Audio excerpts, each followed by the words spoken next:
de ce mouvement de désobéissance. L'ancien président congolais Joseph Kabila a-t-il utilisé des anciens espions du Mossad israélien contre ses opposants? C'est en tout cas ce que révèle Ouvda, une émission d'investigation de la télévision israélienne Channel 12, Channel 12. Selon cette enquête, l'entreprise de renseignement privée qui s'appelle Black Cube a mené ces dernières années plusieurs opérations, souvent à la limite de la légalité. L'entreprise incriminée porte plainte pour diffamation et réclame 13 millions d'euros de dommages et intérêts. On en parle avec notre éditorialiste Slimane Zeguidour. Bonsoir Slimane. Bonsoir.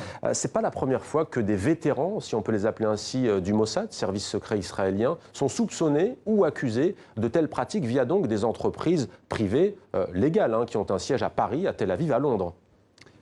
Oui, ce n'est pas la première fois. Il faut dire que les Israéliens ont réussi à se tailler une place de choix dans le marché des agences privées de renseignement. Ouais. Parce qu'il y a des agences du même ordre qui sont américaines, britanniques ou même françaises et qui sont dirigées par des vétérans des services de renseignement. En l'occurrence, en Israël, il n'y a pas seulement que le Mossad, mais aussi le Shabak, le service de sécurité intérieure, Ouais. et l'unité 8200 qui s'occupe des cyberattaques et de la cyberdéfense. Donc, de ce côté-là, ces agences sont souvent consultées par des groupes industriels qui veulent enquêter sur leurs rivaux, par des banques qui veulent suivre des clients indélicats, et ces agences utilisent des méthodes de renseignement éprouvées pour enquêter.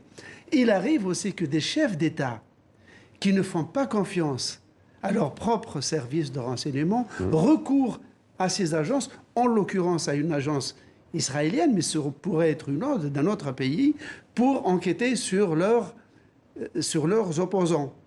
Et donc, dans le cas de la République démocratique du Congo, parmi les opposants espionnés, certains sont morts après sans que l'on puisse établir de façon certaine s'il y a une relation de cause à effet. On voit qu'on est à la limite de la légalité, Slimane, et de l'éthique en tout cas, s'agissant du cas en République démocratique du Congo. Il y a aussi des affaires privées. On a notamment entendu parler du scandale Hollywood avec Weinstein.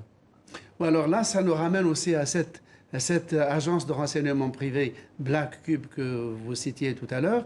La presse israélienne, et la presse israélienne de ce côté-là, elle est très très vigoureuse, a rapporté que parmi les clients qui ont contacté cette agence, il y a l'entourage ou les avocats de Weinstein pour essayer d'enquêter sur les femmes qui l'ont accusé.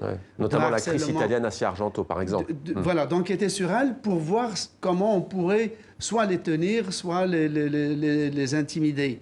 Cela dit, ces agences de renseignement aussi ont vendu des logiciels à des gouvernements, notamment des pays du Golfe, pour espionner leurs propres citoyens. Merci Slimane pour ce décryptage.